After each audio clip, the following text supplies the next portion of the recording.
Oh my, well I do declare, some big old arms you got on you, boy. Yo, welcome back to the channel. So today we're going to be talking about Suge Knight. Now, as you guys know, Suge Knight has been recording a podcast from prison. As you guys know, he's currently serving time in prison. Anywho, Suge Knight has been, basically is spilling a lot of tea about what really goes on in Hollywood and hip hop. In his latest episode, he spoke about the relationship that Michael Jackson had with Berry Gordy and Quincy Jones. Now, as you guys know, Berry Gordy he is the founder of Motown Records, and as you guys know, Quincy Jones worked with Michael Jackson on his album Thriller back in the 80s. Now, he did mention something, the whole premises of the videos, he's basically saying that these record executives were living double lives and in same-sex relationships and stuff like that. Now, I've heard rumors about Quincy Jones being bisexual for years, but never have I ever heard about Berry Gordy being bisexual. But considering that we're talking about Hollywood and the music industry, I'm not really shocked to hear that.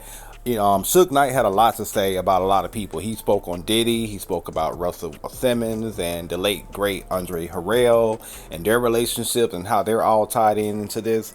So I want you guys to check out these clips and I'm going to come back with my commentary. Check this out. Yo, have y'all heard episode 11, Collect Call with Suge? Suge tells you about the good, the bad, and the ugly within the music industry.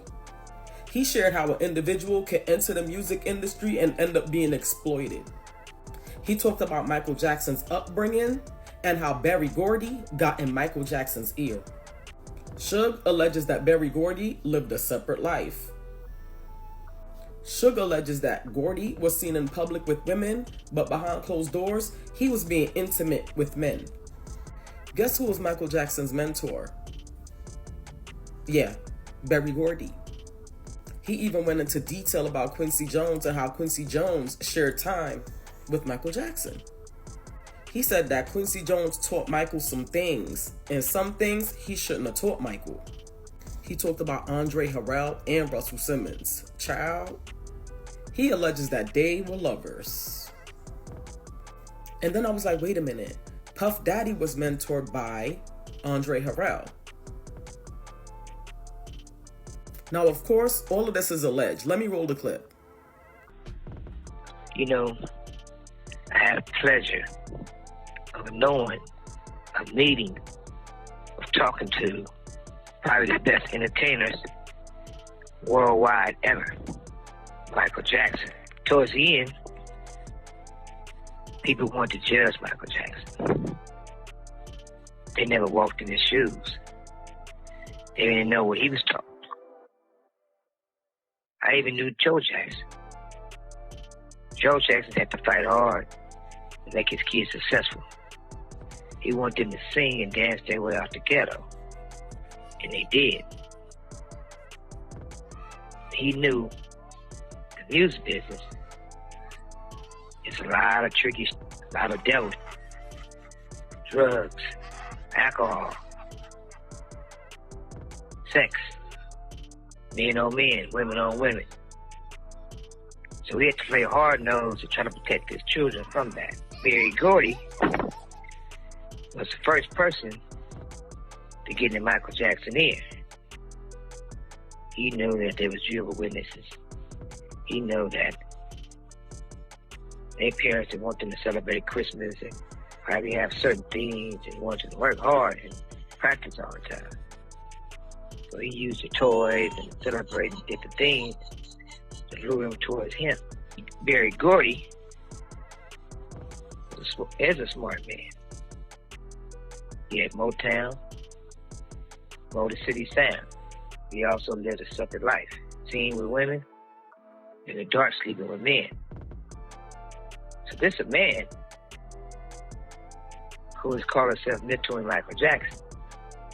You pretty much know where I'm going from here. Then there was Quincy Jones. Quincy Jones walked like he was a music note. People adored him as being that musical whiz. He shared time with Michael Jackson. Certain things they taught Michael Jackson might be a lot of things they shouldn't have taught him. So if you taught something, you might repeat something if you taught it a bunch of times. So I don't hold that against Michael. But now, when you look at it, they introduced him to drugs. They tried to make him feel that black wasn't proud anymore. So, of course, everybody knew the bleaching of the skin and the changing. But overall, for a lot of people in the world, we just love Michael Jackson. But just don't stop there.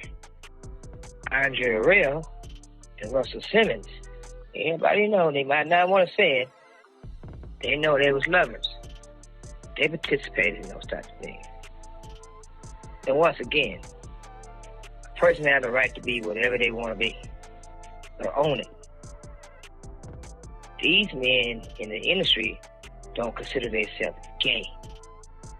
So when you take Andre Harrell, Russell Simmons, Uptown, Def Jam, Freaky, Puffy did his intern this stuff for Andre Harrell.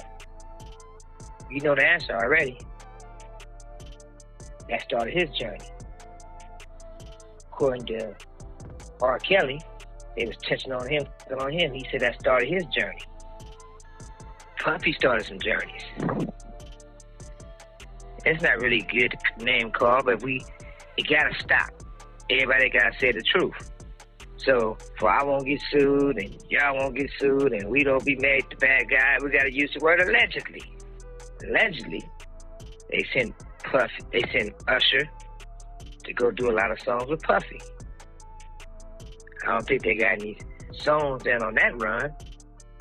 Usher words was, he would wake up after drinking and being drunk in the bed with Puffy. So, men after men, boy after boy, they go through this. There's no punishment if they protected by the road, the judge, the DA, the people in the industry, because they work for them. They're their slaves. Now, when you look at all of this, you're saying, okay, where do it end? It definitely don't end with Chris Stokes.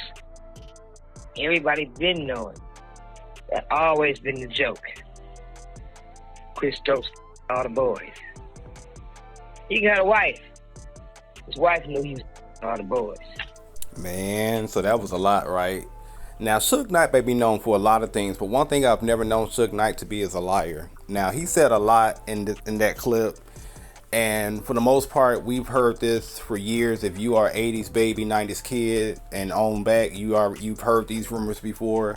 I've never heard about the whole situation with Berry Gordy. That's a new one. But everybody else, I pretty much have heard this before. And a lot of times, I'm going to just say this when it comes to R. Kelly and Michael Jackson, because he did mention something about R. Kelly being violated. And he alluded to the fact that Michael Jackson may have been turned out as well. And I'm going to just say this. A lot of times when you've been violated in that way, you go on to do it to other people. So if that is the case with R. Kelly and Michael Jackson, then I'm not surprised. And unfortunately, Michael Jackson has passed away. Andre Harrell has passed away. So they're not here to defend themselves. But it's just things to make you say, right? It's just things to make you think. And, you know, this is the year of exposure. People are coming out left and right, and they are telling it.